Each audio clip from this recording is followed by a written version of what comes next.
So module 1.5, choosing the thickness of the lashes. So when you're ordering lashes online and when you are choosing your lashes for your client, the next thing that you need to choose is the thickness of the lashes. So they all have different purposes. So if you see on the diagram, the ones inside the pink box, you've got thicknesses. These are in millimetres, by the way. So they vary from 0.05, which are really, really thin, all the way up to 0.20. You can actually get them a lot thinner than that now. So you can get 0.02.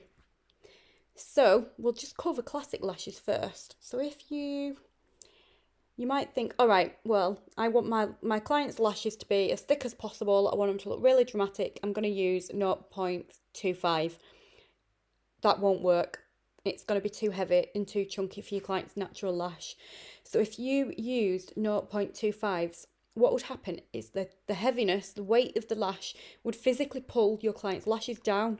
So these are what I used when I did my first training course about 10 years ago for lash extensions. We used the really thick ones, and your clients can see them in their eye line all the time. So they physically pull the lashes down and they can see them all the time. The idea with classic lashes is they're supposed to be weightless and they're not supposed to be able to feel them or see them. So 0.30, definitely too chunky. So we start at the bottom here on the list. 0.25, too thick as well. 0.20 as well, I think, is really too chunky for classic lashes as well.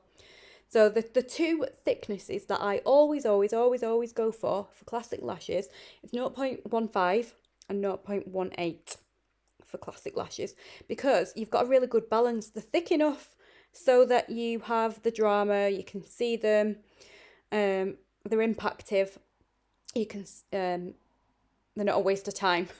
You're not wasting your time. They're not too thin, so you can see them, and you get really good retention out of them. So they stay on.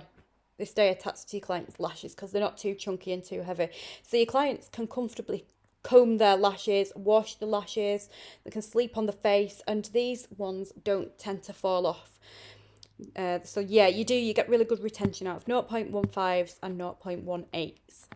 So let's go up the scale a bit more to the thinner lashes, 0.12, 0.10.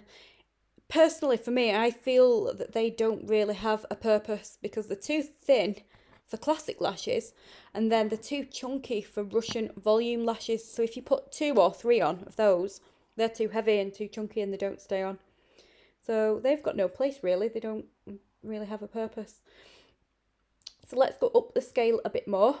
So 0.07, 0.05, 0.04, those are for Russian volume lashes. So that is what you do to your Russian volume lashes. So you get a few of those, you carefully craft a fan, and then you attach them to the natural lash. So this will be covered a little bit more in the Russian volume course if you have chosen to do that one. But if you're going for mega volume, so if you put in 10 or 8 lashes onto a natural lash, you need to use the thinner lashes. But if you put in less on, so if you can see there 0.07s, you can only put a couple on. So as a rule, for Russian volume lashes, the more you put on, the thinner they need to be. And if you are making small fans with only 2 on, you can go a bit thicker. So that's the kind of the rule for Russian volume lashes. So just as a summary then, for classics, you want 0.15 or 0.18 because you're only using one single lash. And for Russian volume lashes, you can use anything from a 0.02 all the way down to a 0.07. And all the ones that we've not highlighted don't really have a purpose. So that hopefully clears up what lashes you need to do the treatment.